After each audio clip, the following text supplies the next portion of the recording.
Hello and welcome to a slightly late Best Games I Played in February 2024. Today there's two games that I want to highlight and a whole bunch that I'm not going to be talking about because I already talked about them in my Steam Next Indie Wrap-Up. So if you're looking for something else to watch after this or you want to see what demos I checked out, then I'll link it down below and up in the card. And hey, if you like seeing what I'm up to every month, then be sure to get subscribed. So the first game that I played in February, which I'm still playing as I'm editing this video in March, is Deep Rock Galactic Survivor. Now, I remember trying the original Deep Rock Galactic ages and ages ago when it was free on Steam. I didn't play with anyone, which was absolutely a mistake, and I only played a couple games. It was pretty cool, but then I got busy and completely forgot about it. It's the sort of game where I knew it was good in the back of my head, but I didn't really have very much to ground that experience. And now, I still don't. Though maybe in the future. But what I have spent a lot of time playing is Deep Rock Galactic Survivor. Because it's a bullet heaven set in the Deep Rock Galactic universe. There's plenty of flavor there, the dwarfish kind. And you're basically spreading democracy to bugs. That's Helldivers. I don't know. It's also Deep Rock Galactic. There's quite a few similarities between the corporation sending you to die mining an alien planet, and Super Earth sending you to die fighting and spreading democracy, one bullet at a time. This has very much been my chill game, the thing that after a long day of video editing, recording, all that stuff, I sit down and I just play around. Because it's really easy to get into the game, it's really easy to get out of a game, all you have to do is forget that bosses can jump and get a little too close, and it's a good time. I like how this changes up the Survivor format. Or I guess changes up the Bullet Heaven format? I don't know. Genres are confusing. Because you get to do digging, and you get to go through playing with 4 different dwarves. They all have their own unique guns. You level the guns up. Overclocks are awesome. I don't know how you overclock a gun. Never tried it myself. But hey, after seeing this, maybe I should. Also, don't try this at home. That is not financial advice. Things are dangerous. I don't know how many other disclaimers I can put. Allegedly, in my opinion, yeah, okay. On to the more fun stuff, like shooting all the alien bugs, which there are plenty of them. And as you increase the difficulties, trust me, it gets hard. I have yet to complete a difficulty 3 dive. I've been farming a bit on difficulty 1, trying to get all the guns up to level 12 so I can unlock all the cool overclocks, trying to put together actual builds. I had a really cool build going on here, which ended up falling apart right at the end, mostly because I made a mistake and got myself one-shot. But hey, overall, Deep Rock Galactic Survivor has been a very chill game. It seems like the perfect sort of thing to play on stream, because all you really have to do is move around. But also, as you play on the higher difficulties, it's probably pretty intense. I haven't gotten there yet. I'm not good enough. But hey, when I do, I'll be sure to share. And then the game that consumed the rest of my February, along with a good chunk of my March, was Last Epoch. I've been playing it for a few years now, and I was really happy to finally dive in and play the Falconer, the class that I was like, oh, I want to play Rogue. The very first character was a Rogue. Then I found out Rogue's missing a mastery.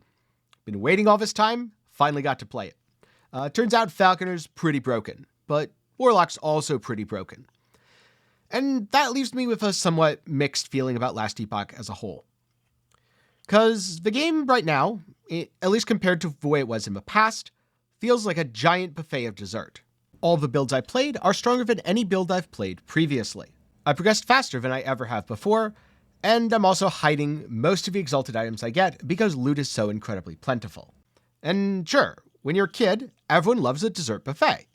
Hell, even right now, a dessert buffet sounds awesome and I'd absolutely go to that. But do you really want a dessert buffet for breakfast every day? Or for any meal every day? Do you want a dessert buffet every day?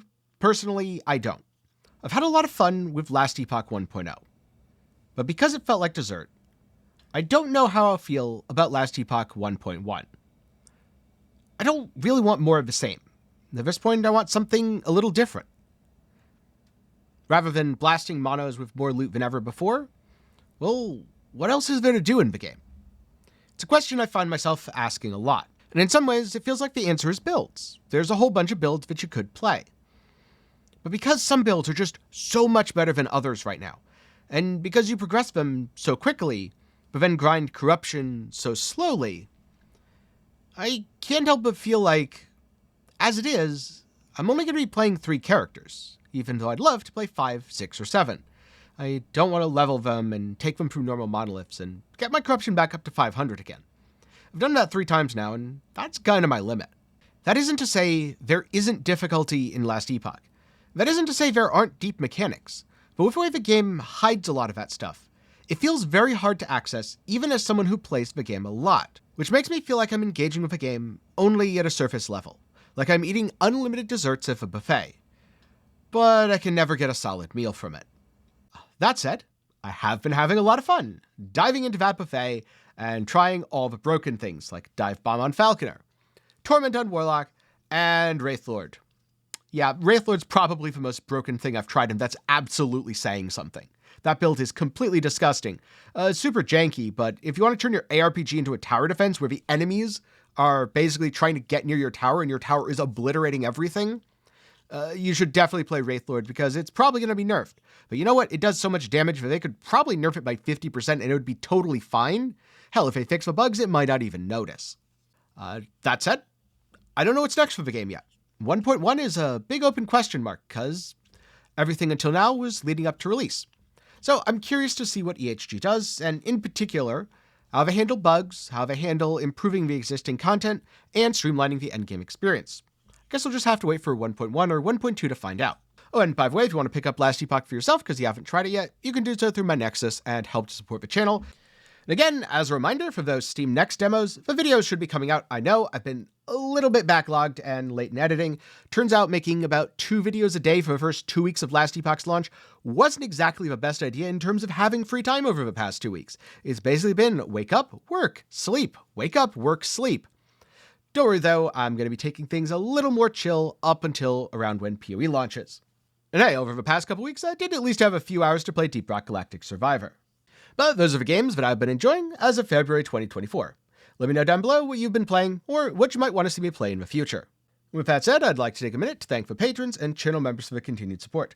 For as low as $1 a month, you can all make videos just like this one possible. Link to support is down below.